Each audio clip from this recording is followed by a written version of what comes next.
Survivor is a reality competition show, a strategy game, and a social experiment that has, as of now, been on the air for 25 years and 50 seasons. The first season was aired in May of the year 2000, and since then, the show has evolved into slightly different iterations, or eras. And these iterations reflect the time when that particular season was filmed. Much has been said about the different eras of Survivor. Fans divide the 50 seasons of the show in these unofficial categories that reflect changes on gameplay and on the show's structure. For example, the earliest seasons don't have any hidden immunity idols, and the most modern era is full of twists that affect the gameplay. All of this is well documented. What we're looking at in this video is not what the eras are, but why the eras are. It's not about old school versus new school, dark ages, golden age, none of that. It's about investigating and analyzing why these changes happened. Why did Survivor evolve in the specific way that it did? Because reality shows are a time capsule of what mattered to society at that time. They're a snapshot of the cultural moment they're from. They allow us to watch what was important to society at the original time of filming. What were the cultural norms, the moral values, what was considered interesting and entertaining? For example, someone might say, oh, seasons 1 to 4 focused on camp life, and then season 19 had like one main character narrator. Great, that tells us something about the era, but our analysis today is more like, why did the show do that? Why was there a focus on camp life in seasons 1 to 4? Or why did season 19 lean heavily on one player? What does that tell us about society at the time? Because it tells us something. The producers didn't just change their style and format and editing for no reason. Producers try to appeal to what they think the audience wants. And audience preferences can evolve over time, especially as the social political landscape of the world changes too. And the social cultural fabric of the country is reflected in and by the changes of the show. So my idea is to look at why the Survivor eras shift from one to another. What societal changes led to the reality show adapting along with them? I get curious about that kind of stuff, you know? My shelter just fell apart. Oh my god. Hold on. Gotta rebuild the shelter.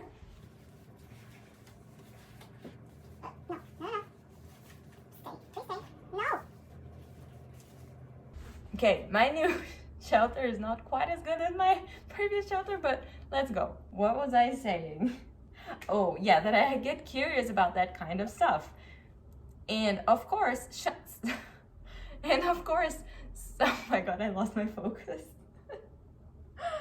Of course, some changes are just done to keep things fresh. There are a lot of seasons going for a lot of years, so they don't want the show to get repetitive or maybe boring. But many of the changes do mirror the time that they took place in. They're a reflection of society, like I said, just like the show itself was always meant to be a microcosm of the United States. This evolution to reflect the time is something that goes beyond the casting, and it involves production, twists, even the edit itself shifts. We're not talking about how players' strategies evolve over the seasons. That's super interesting to look at too, and I enjoy that, but that's a whole different concept that a lot of people have already analyzed over the years. We are talking the archetype, the edit, what the show chooses to portray and do, and honestly, what vibe it wants to have. Because that's important. How it makes the audience feel while watching it is important. And all of these changes to Survivor absolutely do reflect the trends and the interests of people at large at the time. To do this analysis, I've divided the eras in my own way. They do somewhat follow the usual split that I guess most of the fans seem to have from what I've seen, or at least sort of the idea that fans are familiar with, but with different names that I think reflect the intention of the era or the key defining aspect of the era. It'll make more sense once we get into it. There's a little bit of overlap, of course, as some eras can very much be seen as transitional eras where you see the shift between the previous and the following era. So it has a little bit of both styles, of course. So let me know if you agree with how I split this up, or if you would reshuffle and change some of the era's boundaries around, or even if you would put in a whole new era. I do hope that you catch my homage here to some of Survivor's confessional locations where people are weirdly perched up on rocks or on trees or actually inside the hollow of a tree. That's the vibe we're going for here. Oh, and by the way, for the sake of people like me who really like Survivor but are not like the super fans, and we absolutely do not remember which season is which by name and number alone, and honestly probably I can't even name all the winners and runner-ups. So I'll put a cast photo and a list of all the players in order of elimination whenever I mention a season for the first time. Hopefully that will help. If you don't want spoilers, just don't read the list. And I promise now that I will not name any winners in this video, just in case. There will be a couple of general spoilers here and there, like in the vibe of, oh, this person makes it far. But honestly, there will be very few. The mission statement of Survivor. I think if you're here, you probably know the basic premise of Survivor, right? But what is the mission statement? As in, what did the creators want when they first came up with the idea for this show? Because the basic premise is, just really fast if somebody doesn't know, you have different tribes of regular people, strangers with diverse lifestyles and from different backgrounds, who are left in a remote location with very few supplies. No real rules of how they should behave in that new society. They're in harsh conditions and they have to work together to, as the name says, survive. They must build shelters, find food, go to the bathroom in nature. Challenges determine which tribe has immunity, and there are all sorts of challenges, from really physical to quizzes. The non-immune tribe goes to tribal council, where one person is voted out of the game by the rest of the tribe. There's always a merge about halfway through where the 2 or 3 or 4 tribes join into one tribe, and immunity is now individual, based on individual challenges, and people continue to be voted out one by one the same way. When there are only 2 or 3 players left, they plead their case in the final tribal council to a jury made up of people who were voted out of the game. These eliminated players then vote for the winner to determine who is the sole survivor who wins $1 million. Great, easy, right? So this is a game about social politics. You have to jockey for power. You have to do it in a way where the people you may have had a hand in eliminating will still want to vote for you to win at the end. That's the basic premise. The mission statement, however, is this. Survivor is an adventure. They say that a lot. It's an adventure meant to show how normal individuals come together to build a society from scratch. It is a social experiment. Seriously, it has been discussed in sociology textbooks, in Harvard law papers. Now see, there is a pretentious and intellectual way to enjoy reality TV if you want to. But seriously, according to Jeff Probst, the host and executive producer, Survivor is the greatest social experiment.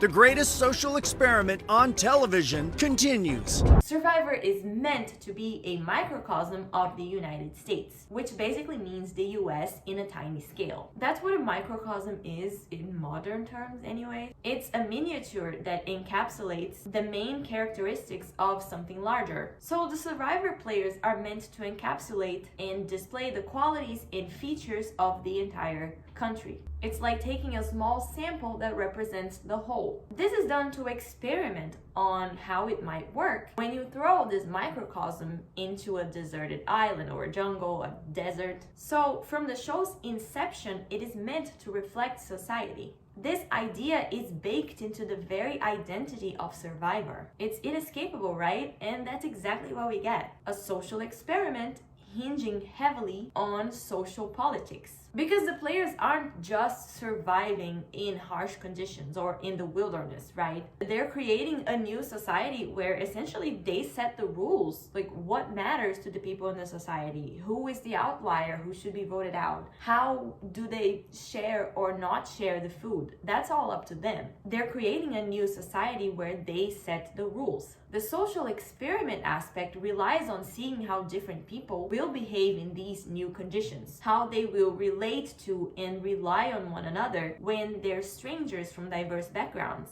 What sort of political structure will naturally form within these tribes? And then you need to weave in your strategy on how to get to the end of the game and win on top of all that.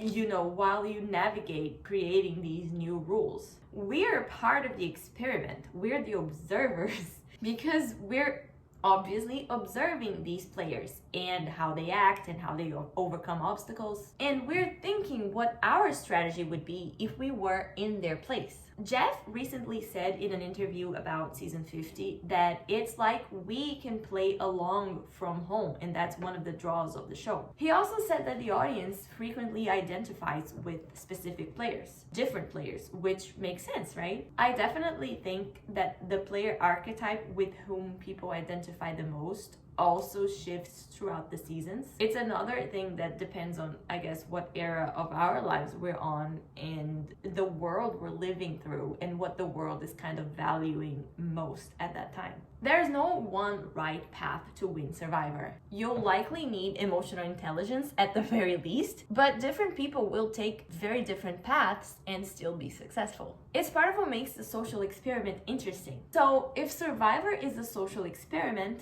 and reality TV in general functions as a time capsule to how society behaved at that time, let's finally get into the different eras of Survivor and how they reflect the cultural mindset of the time they're from. 1.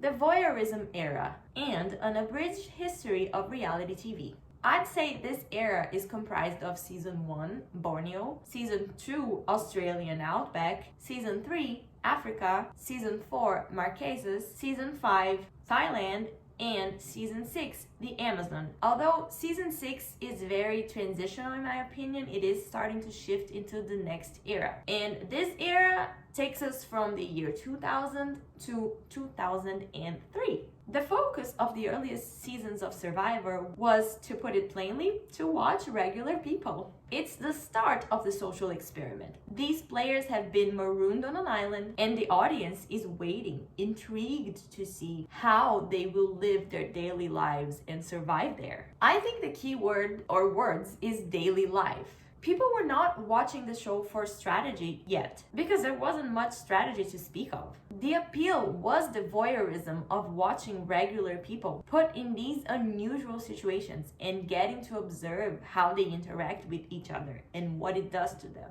The reason why the earlier seasons focused on this is, well, because that's the origin of reality shows. That was the original appeal of the whole genre. And how did the genre start? Well, before television was readily available in every household, people listened to radio shows for entertainment. There were these two radio shows, one called The Original Amateur Hour and the other Candid Microphone, in the late 1940s. World War II delayed the manufacturing of more television sets, but when the war ended in 1945, then came the popularization of having televisions in the home. The World Book Encyclopedia states, in 1945, there were probably fewer than 10,000 TV sets in the United States. The figure soared to about 6 million in 1950. So with this boom in TV sets being put into the households of people from the United States, it makes sense that the radio shows would start to shift mediums and become television programs instead. That's what happened to those two I just mentioned. Right around the time where big world circumstances and societal changes brought in television sets to the households, the two earliest reality shows in the history of television came into being. In 1948, the original amateur hour became a reality competition variety style show, like a predecessor to American Idol and America's Got Talent. Musicians, vaudeville acts, dancers, etc. would present their number on stage, and the audience would vote for a winner by calling or sending a postcard. I'm not gonna lie, I found the postcard thing super cute.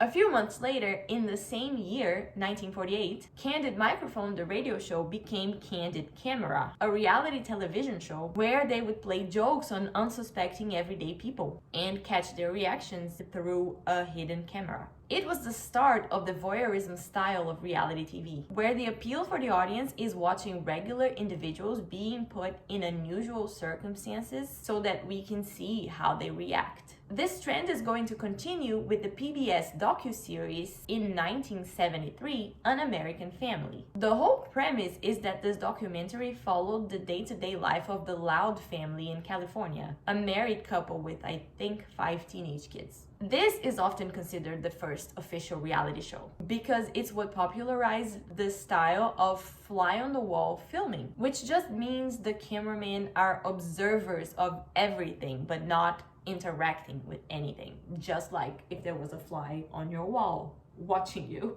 There was barely any narration at all in An American Family. The audience could simply watch the family go about their day-to-day. Again, the appeal is the voyeurism of being privy to the private lives of strangers and getting to watch how they interact, what conflicts they have, all of that, and often even becoming emotionally attached to them in some way. This is setting the tone to what reality shows are meant to be like, a glimpse, a window into somebody else's life. In 1988, there was a writer's strike, and there's always a boom in unscripted TV when TV writers go on strike, for obvious reasons. That's when the reality show Cops started, premiering the year after. It followed real-life police officers with no narration, only conversations. Once again, giving the audience this voyeur view into the way that somebody else lives their life and does their job. Finally, in 1992, MTV had The Real World New York, and this brought on the modern format of the reality show, which is a mix of confessionals, as in one-on-one talk with producers, plus The Outsider, fly-on-the-wall style popularized by An American Family in the 70s. And this brings us to Survivor, premiering in the year 2000. It followed the format of popular reality shows from decades prior, the ones that got the big viewing numbers. It's a documentary style filming where the camera gives us a fly-on-the-wall look, plus confessionals where the castaways speak directly to us, telling us what's going on with them. When it comes to the early Survivor seasons, I've dubbed it the voyeurism era because the focus, like I said, was on the daily life of people, just watching people. Big Brother is another example of a reality show like this from the same time. In Survivor, there were many scenes showing the castaways simply on camp life, going fishing, tending to the fire, dividing up the work that had to be done. Most of the strategy was driven forward by individual players, not by the structure of the show itself. And that's an important distinction, because there is some strategy from day one. Richard Hatch on season 1, simply forming an alliance was a strategy. So was Boston Rob in season 4, I think taking out a physical competitor early on to flip the majority alliance. Also, Rob Cesternino on season 6 maneuvering between alliances. There was strategy. But Survivor itself, the show itself, was not pushing these things. It was not even set up to facilitate these things. It was the decision of the individual players, and some of these were not even necessarily taken well by the general public, who thought that strategy was too sneaky. Again, because they initially weren't watching for that. So at first, lying and sneaking is frowned upon.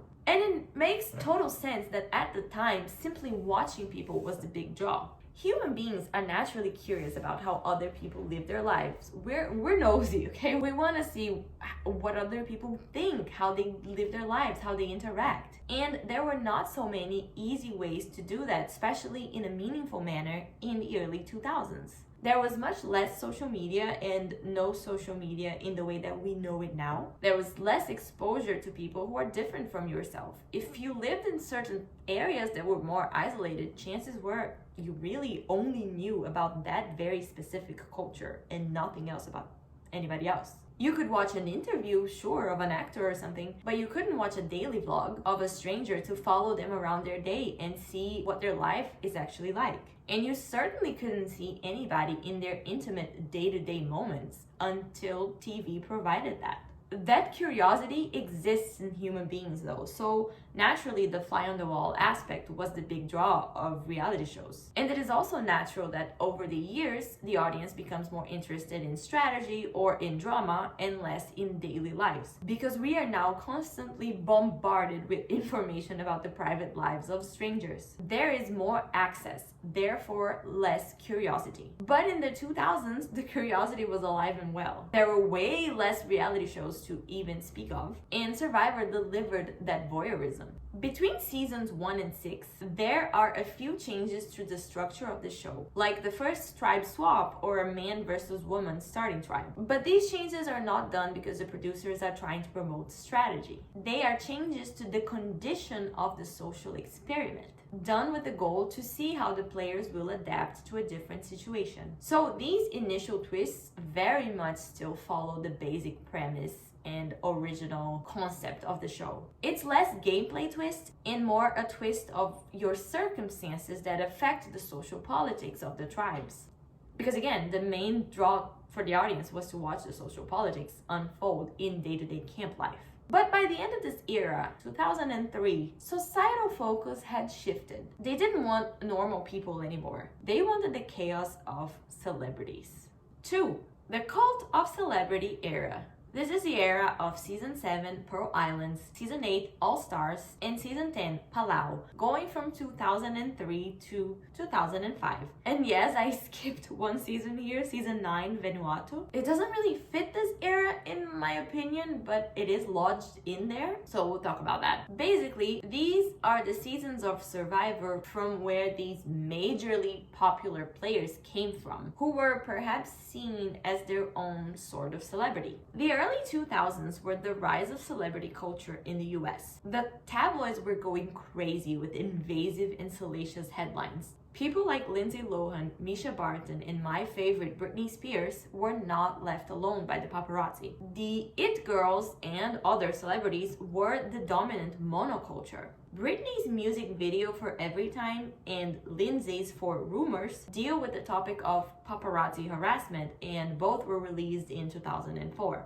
This whole era was very gossipy. Everybody wanted to know everything about these glamorous people, but they also unfortunately wanted to criticize and destroy them. And this infatuation with celebrity culture was reflected by the reality shows of the time. No longer did people only want to watch regular people. They wanted a window into the gated lives of celebrities. And in 2002, they were given that. The Osbournes, the reality show following rock singer Ozzy Osbourne and his family, and The Anna Nicole Show, a reality comedy chronicling the life of former model and Playboy playmate Anna Nicole Smith, both premiered in 2002. And in 2003 came The Simple Life with Paris Hilton and Nicole Richie. These shows were hits, okay? The Simple Life especially catapulted both Paris and Nicole to a whole new level of fame. They were socialites and daughters of rich and or famous people, but they were not yet fully celebrities unto themselves, and this reality show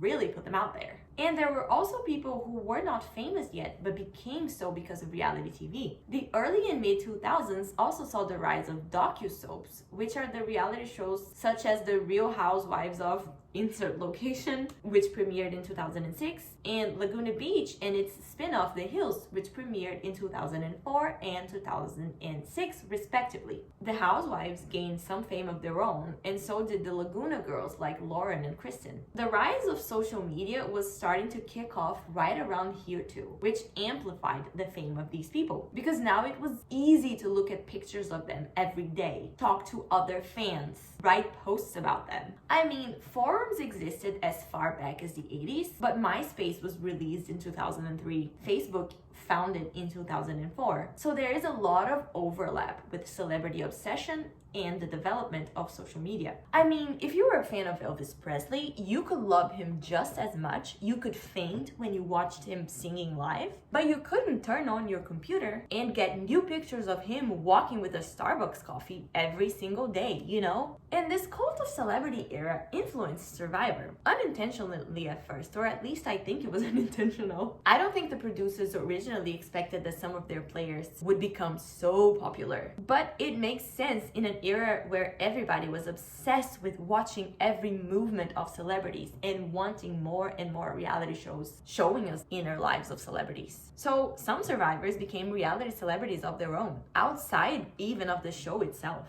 I said that this era for me started in Pearl Islands, and the player in question is Rupert. Rupert was massively popular at the time, so much so that he returned the very following season, and the show launched a fan vote to award $1 million, which is the same prize money that the winner gets, to the fan favorite player. They were giving $1 million to whoever was voted fan favorite player. And I think production knew that Rupert was going to win. He won by 85% of the nationwide vote. You could argue that producers knew he probably wouldn't win Survivor because of his style of play, but he was so popular that they wanted to please the audience by awarding him too. Everyone knew who he was with his admittedly easily recognizable pirate style. And then came season 8, All Stars, full of returning players, and that was the rise of Romber. Boston Rob and Amber, entertaining and cunning players who started dating on the show, got engaged in the finale, and are still together to this day. It's actually very cute. They have a lot of daughters. It's very cute. On All Stars, they had a strong alliance that went very far.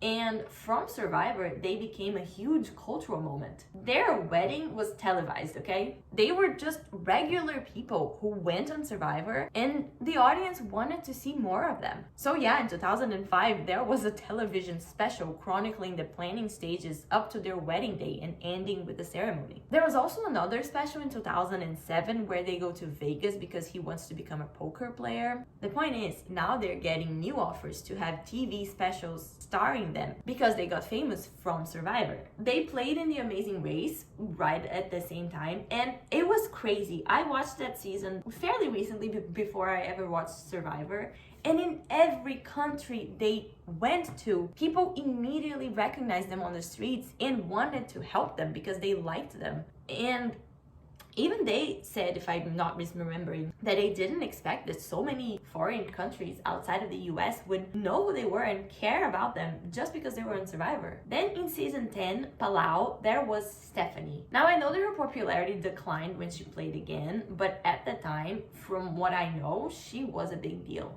A big chunk of the reunion for the season was spent discussing her popularity and how people come up to her and all that. And she was immediately brought back for the next season, even though it wasn't a returning player season. So it was like they knew that the audience wanted more of her. She was another very recognizable player who became well known as a person. Of course, there are a few outliers outside of this era. Colby from season 2, so popular that Jeff keeps telling us that people were naming their babies after him. I tried to look this up to confirm it. I don't know. There was a bit of an uptick, I guess. But regardless, he was insanely known, and from everything that I've been able to look into, he became a legit household name at the time. In a later era, there will be a period that was called WrestleMania, where he came back 1,000,000 times and even a family member came back more than once. And like I said, I placed season 6, The Amazon, still in the previous voyeurism era, but I think Rob Cesternino did gain a level of fame. It increased in later years, of course, with his very successful podcast ventures, but I think he was already fairly known just from the show itself. Also, that era has an interesting edit of the young women, Heidi and Jenna, kind of claiming that they use their sexuality to get ahead, and that definitely fits the sort of salacious tabloid trends that were starting at the time. I definitely think that season 6 is the season that shows a shift from the previous purely voyeurism era to this one with the rise of celebrity culture. It was a sliding scale, right? It was a transitional period. Mind you, most of these players that I mentioned still get cast on other reality shows or even on Survivor 50. Their notoriety was strong enough to stick. And then there was season 9, Vanuatu, which I skipped because I don't think it created a reality celeb. I don't think the audiences were obsessed with anybody that became a big household name. Listen, I didn't watch any of the seasons in real time. 50 is actually the first that I'm watching in real time. I'm a much more recent watcher, so I could be wrong, but I think I'm right. But it's okay, you know, not every season can fit 100% perfectly within the description of the era it belongs to. In terms of gameplay, strategy is definitely becoming more present now. Pearl Island started to have more twists, like a kidnapping, a voted out player coming back in, a double tribal. Twists that affect the actual gameplay and your ability to play, and not just the social politics. Season 9 and 10 also see the show trying some twists that will later be perfected. But the focus is still on the players themselves and their interactions. So much so that people attach to them and they gain fame. Another interesting distinction is that the editing style and the filming style is moving away from the slower documentary style that focused on the more mundane aspects of daily life. Now the editing is becoming a little more fast-paced, although there is still some focus on camp life. So, as the early 2000s winds down, Survivor once again adapts, and we're onto another era. 3. The controversial era. Now, this era goes through Season 11, Guatemala, Season 12, Panama, Season 13, Cook Islands, and Season 14, Fiji, running from 2005 to 2007. And why is it controversial? In my opinion, this is an era where there was less production care towards the contestants. They will do controversial themes, they will edit you in a bad light, and they will push you physically. For example, Guatemala started with that extremely physical hike that ended up with several players nearly passing out and completely wiped out from sheer exhaustion. Fiji started out with one tribe having luxury and the have-nots living in much worse conditions, which affected who was more likely to win the challenges and who was obviously not doing so great physically. Cook Islands was controversial because of the theme of 4 tribes divided by race, which we can argue ended well and worked as a social experiment, but it was obviously going to be a debated topic. In all these seasons, there were also players who were pretty unpleasant. If you were mean or acting like a bully or anything like that, your edit was going to reflect that, maybe even highlight it.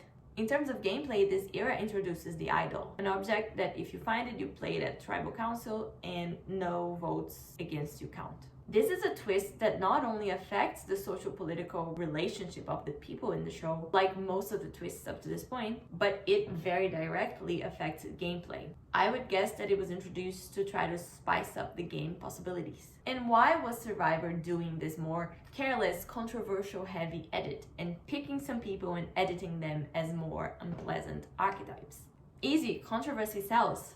As you can see from this graph, the ratings of the show were steadily declining in this era. We're 5 years away from the show's premiere, and the late 2000s came with a rise of good scripted TV again. The audience for reality shows as a whole, not just Survivor, started to decline, and controversy calls them back in, or at least attempts to. For example, Tyra Banks' reality competition America's Next Top Model aired seasons 6 to 9-ish in that same era, and you could see the focus shifting from the modeling industry to drama between the girls, with more gimmicks in the show's format to try and create these dramatic, controversial moments. Keeping Up with the Kardashians premiered in 2007, the end of this era, showing that this was a period of time where indeed controversial figures and drama were what the audiences wanted to see, or at least that's what the producers thought. The continuously declining ratings might indicate otherwise, because of course there's a part of the Survivor audience who prefers the earlier seasons to this day. They like the camp life stuff, so you're never gonna please everybody, you know? We also have YouTube and Twitter launching during this era, so I think this leads directly to this desire to create a moment that could be talked about on these social medias. You know, moments that you would discuss on Twitter or on YouTube were sought out by producers. The drama had to be there if they wanted the audience to be shocked enough to talk about the show on social media. You know, if it's just camp life, maybe you're not gonna go on Twitter and scream, "Oh my God, can you believe so-and-so just did that?" So the edit seemed to shift to accompany these societal changes as a way to promote its own show. Also, in terms of Survivor, this is the era where they were casting some players simply because they looked a certain way. Not even not necessarily handsome or beautiful, but at least with what might be considered a quote-unquote hot body. It makes sense that this is coming after the celebrity era where mainstream celebrities were expected to live up to very high and harsh beauty standards. And since Survivor was creating its own minor celebrities, they wanted to cast what they might call hot people. There have always been recruits on Survivor, meaning contestants who didn't apply to be on the show. They were recommended or scouted, but in the earlier seasons, there weren't too many recruits. The last season before this era, season 10, saw a rise in recruits. It was about 50-50, about half the cast was scouted. And that signaled the shift into this era, where the trend of about 50% recruits continued. The hot thing is still part of the reason production wanted players with a certain look, even if they didn't have the right personality for the show. It was another way to try and get more audience via eye candy, right? Cook Islands and Fiji had majority recruits because they wanted people of specific racial backgrounds who didn't necessarily apply for the show, which is fine, but it's still a change. By the way, I got this information on who was recruited and who wasn't on a place that is supposedly credible. It's something called Survivor Sucks. It seems like a forum. You get there on Tapa Talk. I can't confirm its credibility, but the fan base considers it to be credible. And while there are some great players who were scouted and didn't apply, the problem in this era specifically is that a lot of the recruits picked by looks didn't deliver entertainment. And they often didn't deliver strategy either because they were not familiar with the show. This era ends in February 2007. And this is important because later in the year, there will be another writer's strike. And Netflix will launch its streaming services. And I think both of these things affect the next era. 4. The perfected era of the strategic narrator. Now we're going to season 15, China, season 16, Micronesia, fans versus favorites, season 17, Gabon, season 18, Tocantins, season 19, Samoa, and season 20, Heroes versus Villains. It spans from mid-2007 to 2010. Still in 2007, like I said, there was another writer's strike, and this one I have personal beef with because Ben Linus's romance storyline with Annie on Lost got cut because the season had to be cut in half. But that's besides the point. Like I said before, anytime that TV writers are on strike, there is a boom of unscripted TV because they don't need the writers. This is happening again in 2007, and with networks relying on reality TV, they can invest more money into it. The seasons can be grander, the cast carefully chosen. The visuals even feel more cinematic, at least to me. So I would say that maybe part of the quality increase of Survivor following the strike was a direct reflection of the strike. But also, while other reality shows were scrambling to get started around this time, Survivor was already a staple. It had perfected its formula, and that allowed it to shine. The previous era tested a bunch of twists and slowly tweaked them, and now they're functioning on their highest level, at their best, at least in most cases. Many Survivor fans consider these seasons the golden age. The casts are pretty solid, the twists, like I said, have been perfected, and the show has a lot of network backing. From here on out, the ratings stabilize and keep pretty steady until the mid-20s. And with the rise of streaming platforms, sometimes the older seasons of the show can be watched by new viewers,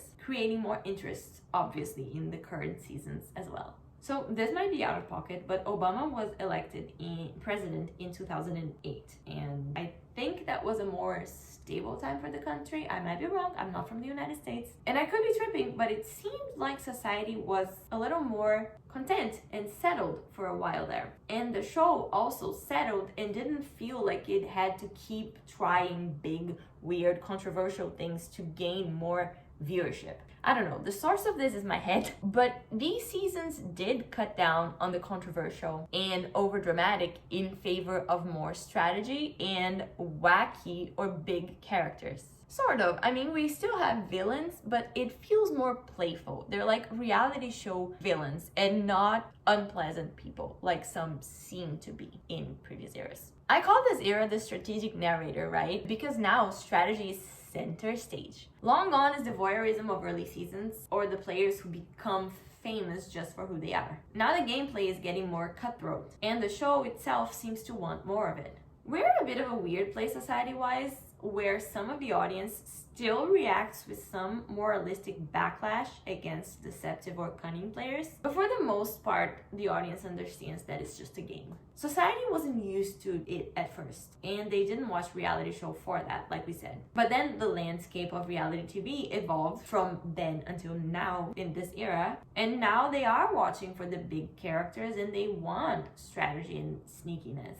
And these seasons, instead of focusing more on tribes as a whole and dividing the screen time a bit more fairly, no, there's always a focus on certain players. They're often the ones with stronger personalities. Either they're more entertaining or more strategic or wackier, and there is emphasis on these specific players over the social politics of the entire game, because we will see the game develop more through the eyes of specific narrators, not through everybody else's perspectives as much. For example, we had a lot of Courtney or James in China. We had the Black Widows, obviously, in Micronesia. There was Sugar in Gabon. There was Coach in Tocantins. There was Russell Hands, who took up almost all the confessions of Samoa and conducted the entire freaking season. So this is a clear shift in the edit. It feels to me like a natural evolution from the celebrity era. They stopped the controversy, but they latched on to the celebrity idea. So they are now intentionally highlighting people who have the potential of becoming fan favorites. And there is a little bit of the dramatic, controversial era. People with big or wacky personalities get the spotlight. They're not just casting your average person next door anymore. I mean, there were always some quirky people, but the focus was not on them like this. And this goes hand in hand with the rise of social media too, for the same reason of wanting people to discuss these players online. If they generate big moments that can be viral or can be replayed on YouTube, that's promotion for the show. And I guess season 21, Nicaragua, still has to be in this era, because I suppose Fabio was kind of a wacky personality, and you had Brenda and Marty, I think, as sort of the strategy narrators. 21, I think, is kind of an outlier, but I think I'll keep it here. There are still plenty of recruits in this era, and the show clearly still wants certain personalities of specific looks, but I think they're at least choosing better now. 5. The self-referential branding era. This is season 22, Redemption Island, season 23, South Pacific, season 24, One World, season 25, Philippines, season 26, Caramoan, Fans vs. Favorites 2, season 27, Blood vs. Water, season 28, Cagayan, Brains vs. Bronze vs. Beauty, season 29, San Juan del Sur, Blood vs. Water 2, season 30, Worlds Apart, White Collar vs. Blue Collar vs. No Collar, season 31, Korong, Brain vs. Brawn vs. Beauty 2, season 32, Cambodia Second Chance, and season 33, Millennials vs. Gen X. We finally have a longer era spanning from 2011 to 2016. Other eras have been short 2 or 3 year spans because society and the landscape of how TV is produced was changing rapidly, and the show evolved rapidly to keep up. Now things stabilize in culture and on TV. There are plenty of differences between all of these seasons. Some of them are considered the worst by fans, the Dark Ages, while others get ranked as some of the best. I personally don't think any are that bad. I like them all well enough, but they are different. Some have very dominant winners, others are all over the place strategically. Some have more obvious villains, more or less twists. So they don't maybe at first glance seem like they should be all one era, but there is one characteristic binding all of these seasons together. The reason why I put them all in one era is because this is when Survivor becomes very self-referential, meaning it talks about itself a lot, right? Think about it. Instagram launched the year before, 2010. YouTubers now have been around for a while. Branding has become a very important thing for businesses as a whole. I mean, a brand was always important, but now with the rise of social media and the idea of branding yourself, or with the rise of that kind of social media, I should say, people were looking at branding in a different way. The idea of strongly branding yourself was in the public consciousness, and a show being self-referential is a way of doing exactly that. The more Survivor references itself, the stronger its brand becomes in people's minds. Around the end of this era in 2016, that's like the height of internet influencers. And this shift in culture actually did influence marketing for companies, businesses, TV shows. So it's not surprising that Survivor leaned into its own branding as well. In the early seasons, Mark Burnett, the producer of Survivor and the man who brought the idea of the show from England to the US, he used to tell players not to reference previous seasons while they were playing. Isn't that crazy to think about? I think the idea was keeping the immersion of the social experiment and not reminding the audience that Survivor is actually a TV show. But by this era, it has become the complete opposite. Survivor references itself all the time. So how exactly did Survivor do that in that specific stretch of time? Okay, so the idea for season 22 quite literally started as a self-referential thing. It was a response to a moment that happened in the reunion episode of season 21, where Boston Rob and Russell Hands kind of challenge each other to play again. And then season 22 is quite literally themed around Rob versus Russell. South Pacific follows the same format with Coach versus Aussie. These are not returnee seasons, but rather seasons with only these specific 2 returning players each, where the show builds its own mythology by sort of pitting one against the other. Philippines has 3 returnees who were medically evacuated in previous seasons. Blood versus Water pits family members against each other, and the repetition of some of these themes in different seasons is in and of itself referential. By having fans versus favorites 2, you are referencing fans versus favorites 1. Survivor is a cultural fixture by now, so it makes sense to reference itself. And being on Survivor is emphasized as great now, not just winning Survivor. Like I said, this is a time where branding is becoming really important, so the show leaning into its own mythology makes sense. This brings with it the start of the rise of the superfan. If players can openly reference previous seasons now, and if that is clearly encouraged by the structure of the show itself, why not cast people who are huge fans? The fandom is pretty established by now. People can quite literally study the game. And by the producers casting these people, they're buying into their own mythology and saying, hey, look, this contestant is a huge fan because our show is so cool. We have so many great fans. It's an honor to be on Survivor because we're a great show. So the superfan represents that idea that it's an honor just being on the show. The superfan archetype is also sometimes the nerd archetype, and we see that start of the trend here, and it kind of still exists to an extent, which is interesting because this doesn't actually follow the culture of when this starts, because I would argue that the rise of the nerd in pop culture came more between 2003 with Seth from the OC being the nerdy heartthrob, and 2007 to 2008 with the earlier seasons of The Big Bang Theory putting sort of the nerd archetype as the protagonist.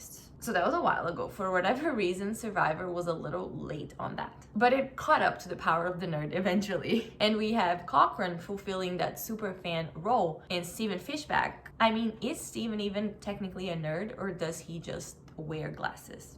Because he was decently athletic, he was good socially. I don't know. I don't think that I would classify him as that, but I think he's supposed to be the archetype. Listen, these American categories of sort of high school stereotypes, they don't make total sense to me sometimes. But yes, because Survivor is still one show, these changes are sometimes fluid and not contained to one era, obviously. The self-referential stuff will continue, but I think this is the era where we really see it pick up speed because of the importance of branding and of building this sort of branding empire. You can't just be Survivor, the reality show anymore. You have to be Survivor, the super cool reality show with its own mythology that people can reference and its own lore that people can look into, you know? 6, the big moves era. It goes from season 34, Game Changers, season 35, Heroes versus Healers versus Hustlers, season 36, Ghost Island, season 37, David versus Goliath, season 38, Edge of Extinction, and season 39, Island of the Idols. These seasons air from 2017 to 2019.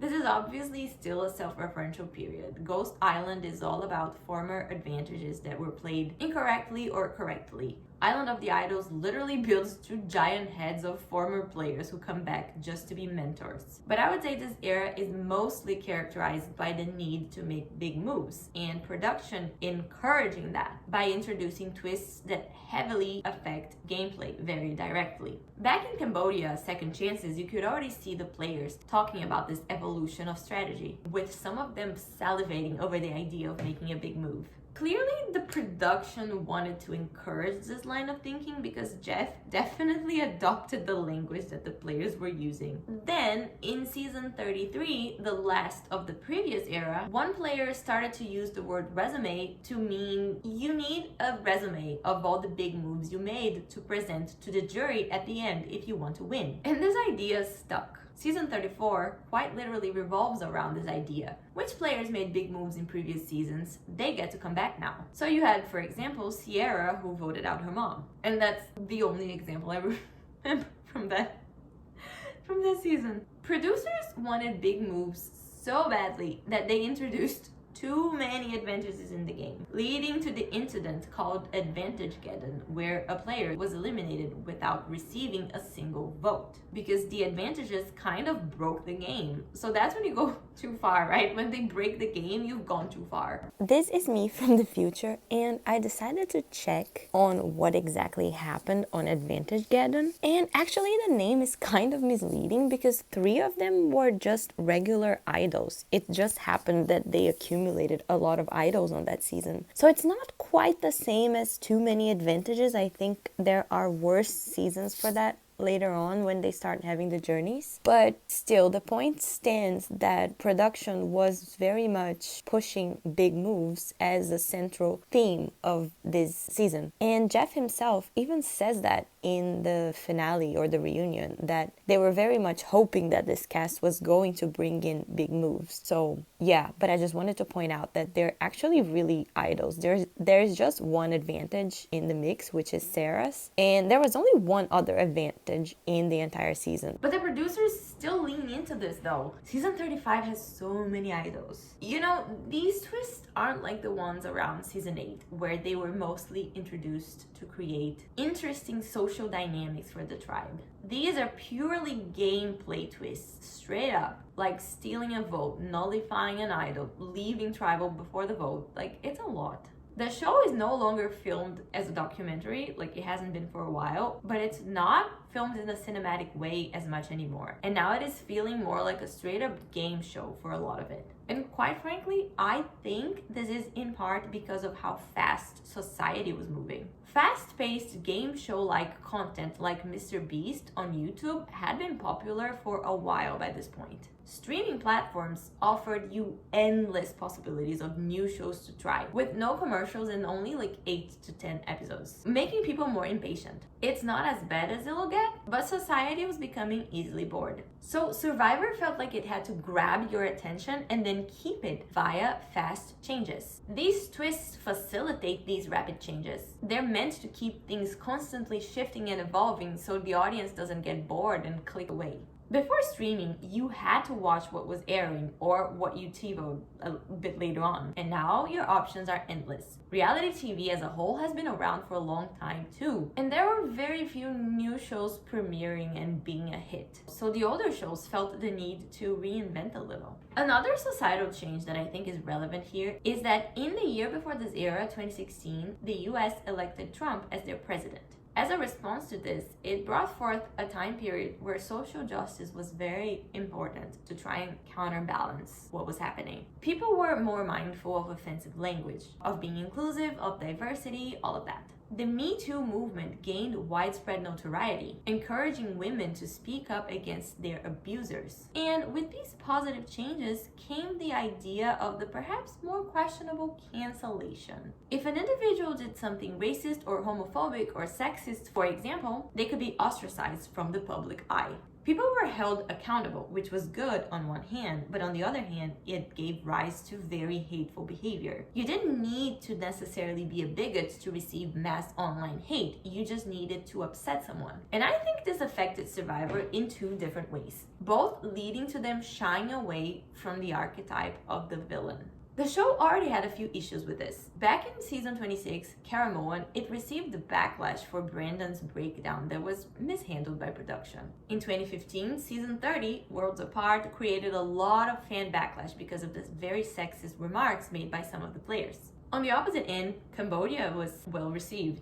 And while it still had sort of chaotic villains, it didn't have these controversial players. We'll talk about 39 in a bit. But the thing is, society was making a habit out of canceling people in a social justice warrior kind of way with good intentions, but it could go overboard, and Survivor reflected that by shying away from any controversy now. But there were plenty of harmless villains who were not necessarily controversial outside of the fact that maybe they lie and manipulate. And they also kind of disappear in and after this era. And why? Honestly, because people are too quick to hate. And I mean, the Survivor audience, as any audience, unfortunately could always be hateful. They were awful to Jerry all the way back in season 2, and she didn't even do anything. But by 2017, it's pretty easy to blow up the hate. Anyone can send a death threat to a Survivor player via a tweet. And because the country is living in a very complicated time, people from both sides are primed to attack.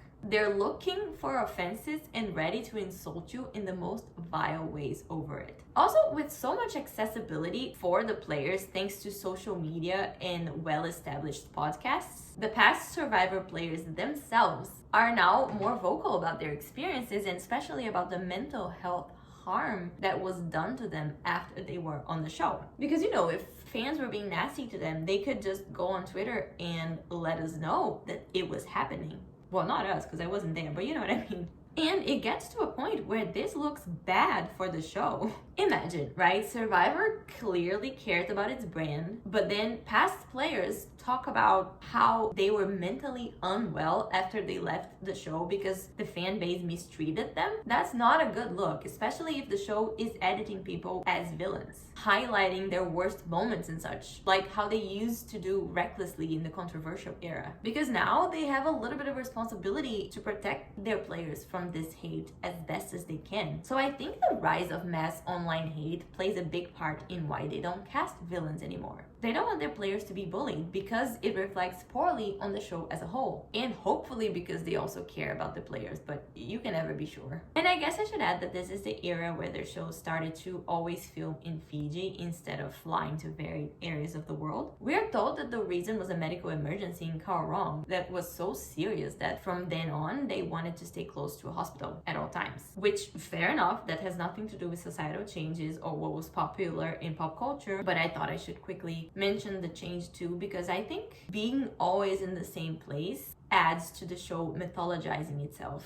and referencing itself. And like I said, in this era, the players are really trying hard to bring in big moves, and the show is absolutely encouraging that. But this brings us to the end of the big moves era. No real villains, lots of advantages, people sometimes getting a little too carried away just making big moves by big moves' sakes. Then there's season 4, which is kind of its own thing because obviously it's Winners at War, right, in 2020, which is a big celebration of past winners, and it's a milestone. It's almost its own era. But I think I would place it here because it suffers from too many twists, especially the fire tokens that did kind of break the game with the returnee thing, which clearly means the production was still hoping for and pushing big moves. Nobody's really edited as a villain anymore, even though you had some pretty classic villains on it. And because it's a celebratory season, it does lean into positivity and inspirational content, making it the perfect bridge between this era and the next. 7. The fast-paced, inspirational positivity era. This is the most modern era that we have so far. Season 41, Season 42, Season 43, Season 44, Season 45, Season 46, Season 47, Season 48, and Season 49, airing from 2021 to 2025. And yeah, I had to say it like that so that I have time to put the cast picture and the player list on screen for each of them. And this is the era where Survivor really leans into positivity. It's a much more uplifting show now. It borrows a little bit of all the eras that came before. Some wacky personalities, some fast-paced twists and journeys that facilitate big moves, some super fans, and some self-referential moments. There is inspiration in simply being on Survivor, and now they're leaning even more heavily into that. The ratings have been pretty stable throughout the 40s. Not as high as it used to be, but it's like the show has found its core audience that is sticking with them. The really big societal change that affects this era is obviously the 2020 pandemic. Season 40 ended right around that time, with the reunion having to be over Zoom because the world was on lockdown. So this now is the first post-COVID era. And I hope that we all understand that COVID kind of altered the fabric of the whole world. One of the things it did while it was happening was create this need for cozy, feel-good content. People were stuck at home, people were dying, they needed positivity, they wanted to feel inspired and soothed. We see that in the rise of trends like even random things like cottagecore in 2020 and 2021, which is simply a visual aesthetic that harkens back to a more peaceful, natural lifestyle. When I say natural, I mean in nature. For perhaps a short time, a shift from being mean to kind happened in all reality TV. American Idol judges were much nicer. The rebooted Queer Eye trying to lean in on the inspirational therapy speak almost, trying to get you to cry kind of thing. So it makes perfect sense that in a time where everyone was isolated from everybody else and often struggling with that, with the virus, with economic uncertainty, they wanted their reality show to uplift them. They wanted comfort more than they wanted drama or conflict or all the other things that they wanted in the previous eras. And Survivor tried to give them that by casting people who are very happy to be on the show and by leaning into the heartfelt moments where people talk about past struggles and how they overcame them. It's to give this idea that we're not alone and that we can all overcome hardships. I know that some audience members will say that modern Survivor is focusing on quote-unquote sob stories too much, but it's always done with an inspirational slant. It's like, you're on Survivor now, look at how much you've overcome and how much you've proven that you can do. And if you can do it, so can everyone at home. I personally think that the show has a decent balance of showing these emotional moments while still having engaging strategies and gameplay. This is the era where the game no longer lasts for 39 days and now it lasts only 26. I really do think that this is a direct consequence of COVID. At first, it was safer to film for a shorter time, I assume, lowering the risk of people getting sick. And importantly, it was cheaper. COVID left many people, and by people in this case, I mean networks and broadcasting companies, very low on funds. Everybody was broke on some level. Reducing the number of days that they have to film cuts down on production costs, obviously. And the show is still, to this day, staying in Fiji every season. Yes, that started as a medical thing, and I do believe that that was true, but I don't think it's a coincidence that they're not even trying to maybe find a new location that also has a hospital nearby. It's way cheaper to make the show if they just stay in one place every season. And of course, it's cheaper to produce a 26-day-long show rather than 39. Something else happening during that time, not just during COVID, but in the following years, and honestly, it is still happening, was that there was a lot of civil unrest, especially in the United States. The Black Lives Matter protests took place. Now we have the anti-ICE protests. There were people being anti-mask. The US Capitol was invaded, not to compare that to needed and important things like the anti-ICE and the Black Lives Matter protests. But basically what I'm saying is that it has been a very charged and volatile time. And I think that this can have a dual effect on people. It makes some more empathetic, working towards social justice, and it makes others angrier. Everything is so hard. People feel this need to take out their feelings of powerlessness on whoever they deem to be below them. Both of these factors affect reality TV, believe it or not. The extra positivity, extra inspirational edits of this Survivor era serve to fill the need of people who want positivity, and it combats the overall wave of anger sweeping the nation. Put a pin in that. Because something else that happened during 2020, blowing up more in 2021 and 2022, and I partially blame COVID for this, was the quick rise of TikTok. It's social media with short form video content, and during quarantine, people started to use it a lot more to distract themselves without having to think too hard. And they're still using it a lot. And the thing about consuming a lot of short form content, like videos of only a few seconds or a minute, is that it affects your concentration and you develop shorter attention spans. This isn't just anecdotal information that we have from people online going, oh, my attention span is so bad these days. No, there are studies already being done linking this decline in attention to using TikTok. So many people can't even watch one episode of a TV show anymore without constantly looking at their phone at the same time. Like, it's crazy. I don't understand how you can watch anything looking at your phone, to be honest. But it's like the brain needs constant overstimulation, and Survivor leans into that in this era, even more than before when people were getting easily bored. There are still a lot of advantages in the game, journeys, all these gameplay twists, all designed to keep people with short attention spans engaged, frankly. Gone are the slow-paced moments or the more subtle character exploration. Now we get the faster game show-like edit. And yes, still now, sometimes having so many advantages becomes a detriment to letting strategy develop.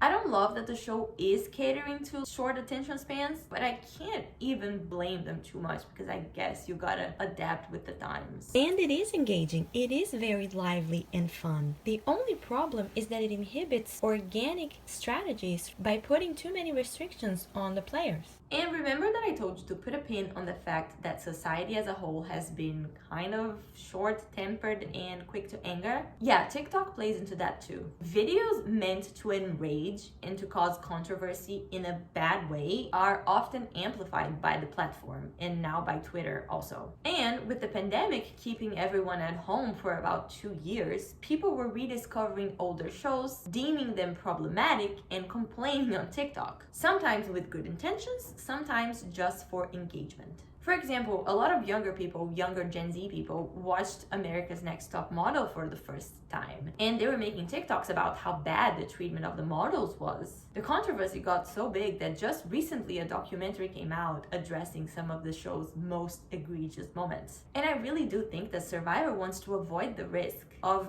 any kind of controversy right now. It plays into what we talked about with the concept of cancellation from the previous era, where they toned down negative edits and intentional controversy. But now it's going a bit further, because season 39 of Survivor in the previous era actually had a man kicked out of the show for predatory behavior. And the show, despite kicking him out, did not handle it the best that it could have handled it, not by far. And this happened in 2018, only 1 year after Me Too. Ever since, I think there has been a shift on the show to avoid that kind of thing. Because I really think that this incident made the casting take less risks. They're not going to cast inflammatory, controversial personalities and risk having another terrible incident on their hands. And not just with Dan's sexual harassment. I don't think they want to risk having, like, for example, another Colton who made very ignorant, bigoted remarks on his season. And back then, Survivor was okay with that. They wanted the discussion and the debate, so much so that they brought him back on a later season. But I don't think they're okay with that now. And honestly, I don't think they're wrong for choosing not to put people on TV that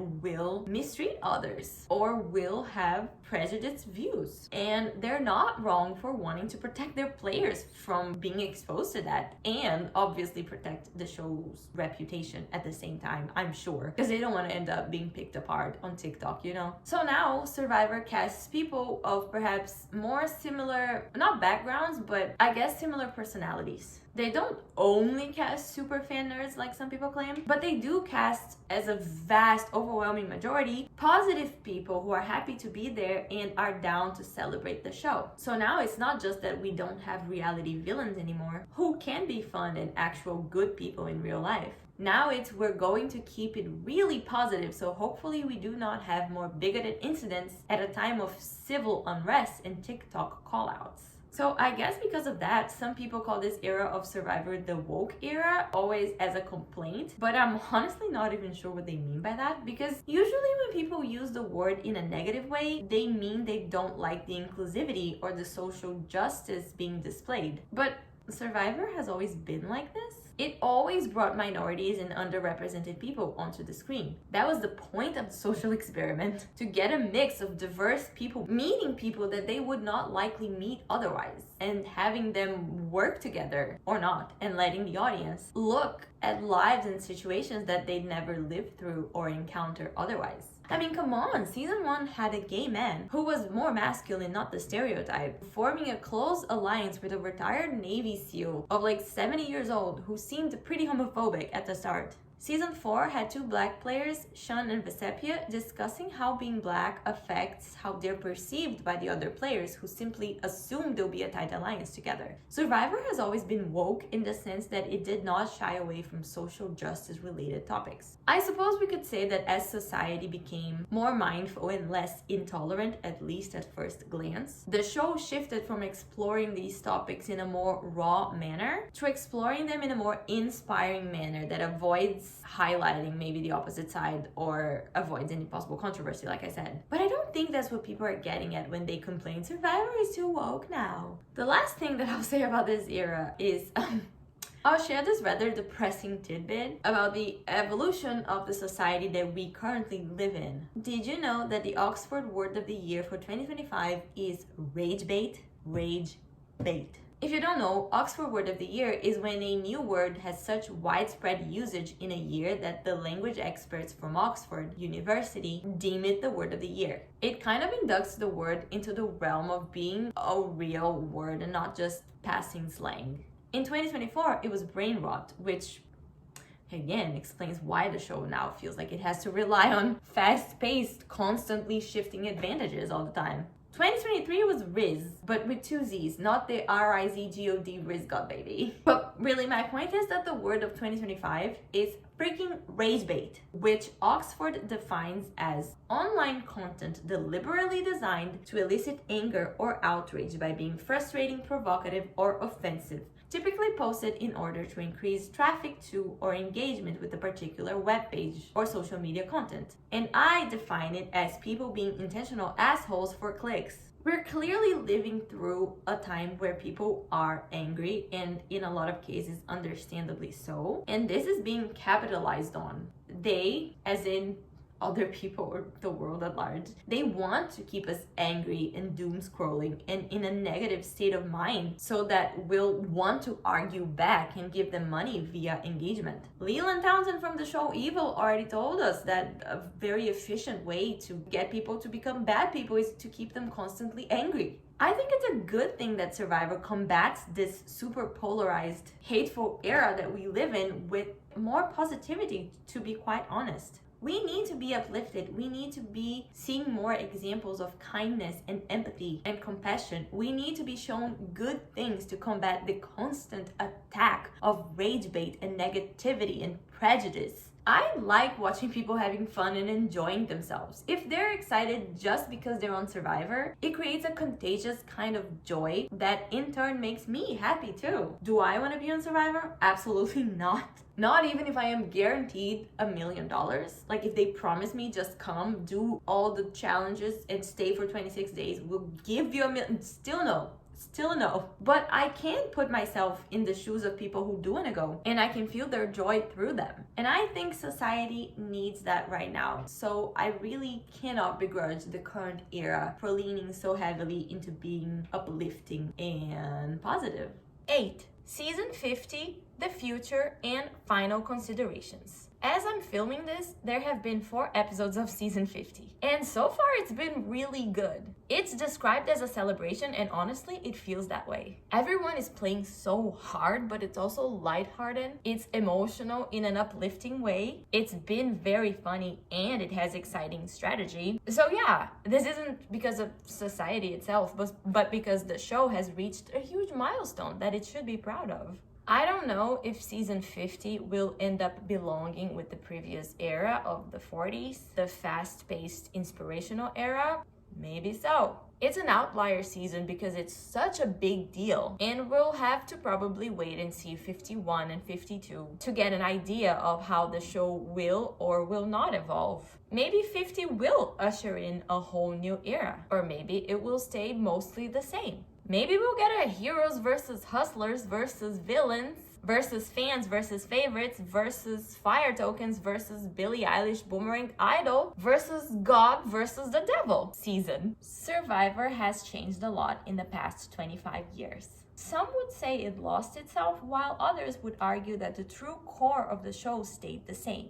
It's the adventure of a lifetime and a social-political game. Personally, I still see it as a social experiment. Even though the twists can make it so that it's not such a pure experiment, we still have people from different walks of life having to react to different and harsh circumstances and having to adapt. Just because they're more positive doesn't mean they're fake, and we still get to explore their psyche and what they're thinking and feeling. In fact, watching the so-called sob stories is another layer of the social experiment. We're getting to see how people overcome those past traumas and situations. It may not be your preferred side of the social experiment, and that's totally valid, but it does not make the show less of one. I find it psychologically interesting still. And although the excessive advantages that mess with the flow of gameplay frustrate me too, I still like to see very good players have to navigate that with strong strategy. Yes, Survivor has changed. Some changes worked, some changes didn't. Some might very well still change again. All of these changes serve to give the show longevity, making sure that people don't get bored with predictability. But the changes are also sociologically and anthropologically interesting to look back on. I think our exploration today proves that each era of Survivor reflects what's happening in the world and what people are into at the time. As I said at the start, reality TV functions as a time capsule of human behavior. And it really is quite fascinating to watch the evolution of Survivor through that lens. If you like long video essays about fictional characters, then please subscribe to see more from me. My Ben Lina's essay is progressing. I have about 160 pages right now, so have to do some trimming there somehow. And maybe I'll talk about Survivor again at some point, or some other reality show. Let me know if I missed some important societal event that shaped some seasons of Survivor. Or let me know how you would divide these eras yourself, because there are multiple ways to do this. Please like this video if you enjoyed it. It does help a lot. Dig deep, you gotta dig deep. And mwah!